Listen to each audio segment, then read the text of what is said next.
الرحيم والصلاة والسلام على رسول الله صلى الله عليه وسلم. بإذن الله الكريم maanta kelmad gaaban ayaan soo jeedinayaa insha Allah. Ilaahay subxaanahu wa tacaala waqtigeena noo barakeeyo. Kelmadan cinwaankeeda wuxuu noqon doonaa waan la qabsaday. Waan la qabsaday waxaan ula jeedaa dad waxaa jiro oo og inay maaragtay il ku jirto, inay jirkooda sixir ku jiro, inuu jirkooda maaragtay jinni ku jiro. marka sidii hadda kor duruusteena aan ku sheegnay dadka saddex nooc ay u kala baxaan: xaala mutatawira, xaala mutawassita iyo xaala khafiifa. xaalad oo aad u xun, xaalad oo dhexdhexaad ah iyo xaalo oo khafiif ah. marka insha Allah waxaan ka hadlaynaa hadda waxa waaye kaliya xaaladda oo mutawassidka maaragtay iyo kan khafiifka ayaan ka hadlaynaa. waxaad arkaysaa qofkii maaragtay maca maruur alwaqt inuu jirada la qabsanayo, sixirka ayuu jirkiisa maaragtay la qabsanaya, ishii wala qabsanaya. yacni waxa waaye wuxuu baranayaa mar waliba meel haddii laga qabto siduu ula dhaqmi lahaa. matalan madaxa xanuunaya, madaxa markuu xanuuno oo baxayaa qostal hindiyo keensanaya, biyo ku daraya mise malabo ku darsanaya, waa cabaya, madax xanuunka sidaasoo aga baxaya. hurdi la-aanaa ku dhacday oo imaanaya, biyo cusbaloo dhexgalaya, hurdaa ka imaanaysa. mise waxaa dhici kartaa kiniini hurdi inuu qaato. yacni waxa waaye occasion waay, waqtigii la qabto loo wax sameynaya. inta kale noloshiisa caadi iskaga wataa, iska shaqaysanaya, iskuulkiisa iska aadaya, waxaas leeyahay, uu guursanaa, caruuruu leeyahay.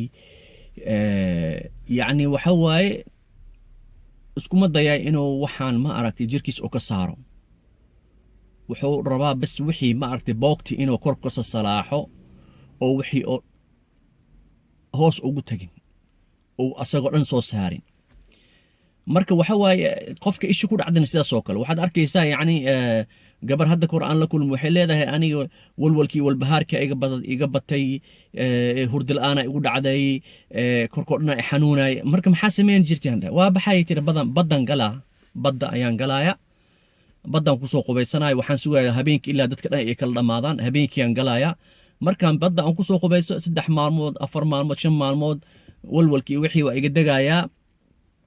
aniga waxaan dhaamay dadka oo maaragtay walwalka iyo walbahaarka oo kaniini u qaato, depression ayay dhahaan. marka anxiety-na way dhahaan, anxiety badanaan qabay. marka dadka kaniini u qaataan. aniga xal waxaan u heliyay tiri baddan galaayay tiri. marka waxa waaye mushkilada in xalkeeda la raadiyo ma laisku dayaayo.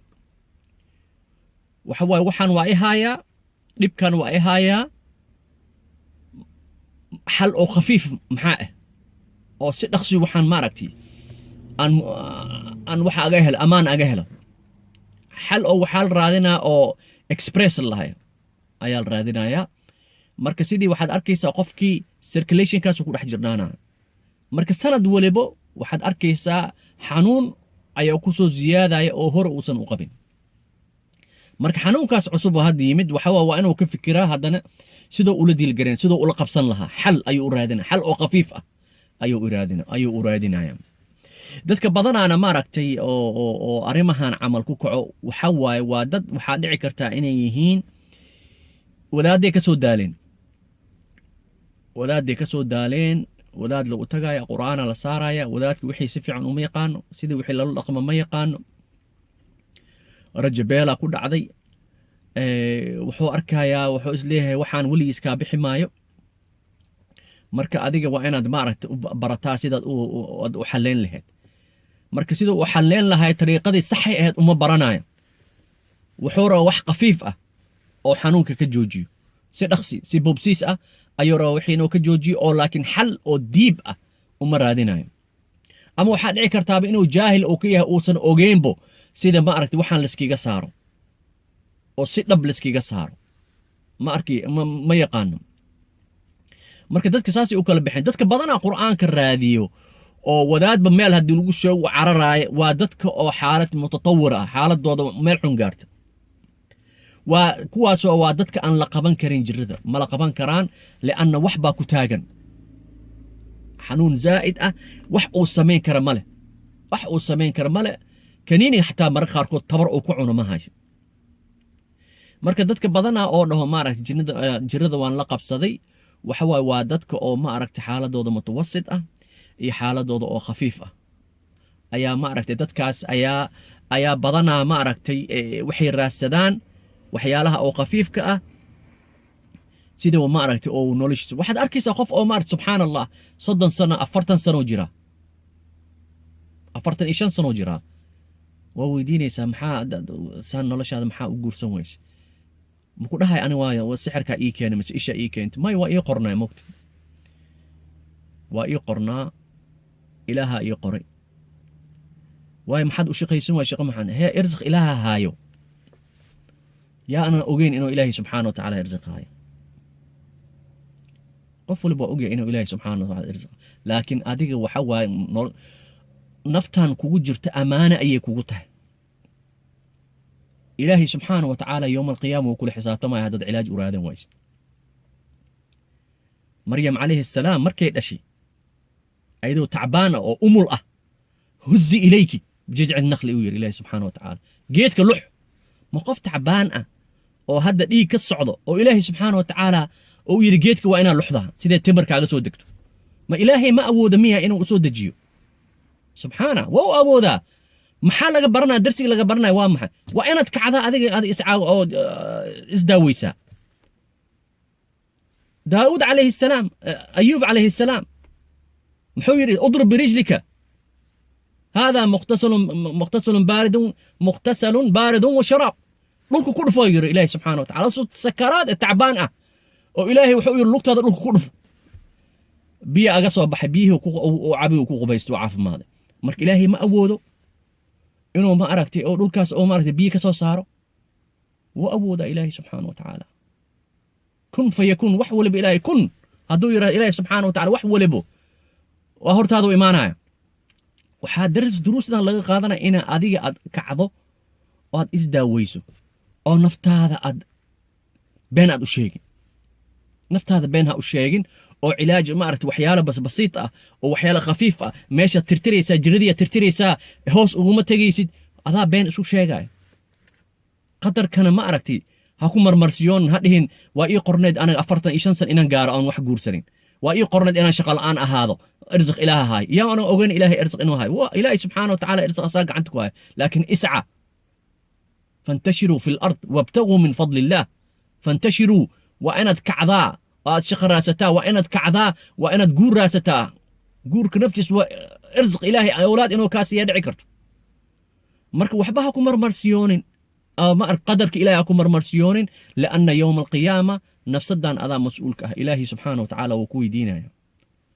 maxaad isku daaweyn wayse maxaad daawo u raadin wayse maxaa maaragtay adiga waaba ogeyd inaad sixir ku haayo waad ogeyd inuu il ay kugu jirto waad ogeyd inuu jinni kugu jiro maxaad u kici wayso oo cilaaj u raadin wayso xataa haddaad wadaad diidaysa adiga maxaa isku cilaajeen wayso haddaad tidhaahdid ilaahow wadaadadii oo waxaa bateen oo beenlooyaal ah oo dadka lacag ka cunaaya ayaa bateen sidaas darteeda u raadin waa cilaaj haddaad dhehaysid adiga maxaa isku cilaajin wayso marka oo adiga dantaada gacanta arrimaha gacanta ugu qaban wayso marka ilaahay subxaana wa tacaala yowma alqiyaama kula xisaabtamaya marka waan la qabsaday jirrada waan la qabsaday waxay noqotay part of my life nolosheeda qayb ka mid ayay noqotay am gonna die saasaan ku dhimanayaa saasay nolosheeda ku dhammaanaysaa ma anfacayo lianna sawfa tus'al yowma alqiyaama ilaahay subxaana wa tacaala wuu ku weydiinayaa caafimaadkaaga maxaad ka samaysay maxaad qabatay marka in urdada ha laga kaco jirrada waa la qabsada wax soconaya ma aha ee nafta been yaan loo sheegin waa inaa cilaaj la doontaa haddaad cilaaj aad rabin inuu qof kuu sameey adiga sameey wax waliba waan kuu soo bandhignay sida laisku cilaajeeyo sida adiga arrimahaaga dantaada u help yourself naftaada u gargaar adiga wax qabo fadhiga ka kac ilaahay subxaana watacaala inuu ku garb istaagaa waana arki doontaa noloshaada inuu wax badan iska bedelaa biidni illahi alkariim ilaahay faraj badan ayuu kuu furayaa waxaad arkaysaa waxyaalo oo adiga maaragta oo weligaada aadan ku fikirayn inuu ilaahay subxaana watacaala uu kuu furo insha allah waxba niyada ha iska jibinin wadaad hadduu been kuu sheegay wadaad hadduu lacag kaa cunay wadaad hadduu maaragta oo shifaleed u socotaa wadaadkii kursi intuu isku soo fariista meesha intuu kursi oo bismillah markuu daalana wuxuu leeyahay dadka dhagaha qur-aan ha loo geliyo waa imaanaa shaahi iska cabaa meesha iska fadhiyaa wadaadkaasaa kugu soo aaday aa dhici karto wadaadda noocaas ah aa kugu soo aadeen oo lacagta kaa dhammaysteen oo maaragta waxba lagu qabanin qof waxaan arkay 3 sano 4 sano ilaa shifo lagu socdaa meeshay aadaysaa way fariisanaysaa dhagaha waxa loo gelinaya qur'aan ma dhaga qur'aan loo gelinaya ma gurigeed dhaga qur'aan ku gashan karto headphone inaa soo qaad ma gashan karto subxaanallah dadka damiir ma leh dadkii waxay noqdeen waxa waaye jaabka wax la gelin lahaa la rabaa bas ilaahay subxaana watacaala hanoo dambi dhaafo ilaahay kulligoodna saas maaha wadaadada dhan saas ma aha ilaa man raxima rabbii marka dadka dhan ma aha qaarkooda waa ilaahay subxaana watacaala kuwaasna ilaahay subxaana watacaala ha soo hadeeyo ilaahay subxaana watacaala indhaha uu furo marka insha allah kelmadii gaabneed saas ayaan kusoo gabagabaynaya subxaanaka allahu bixamdik ashhadu an laa ilaaha ilaa ant astaghfiruka wanatuubu ilayk wassalaamu calaykum waraxmat ullaahi wabarakaatu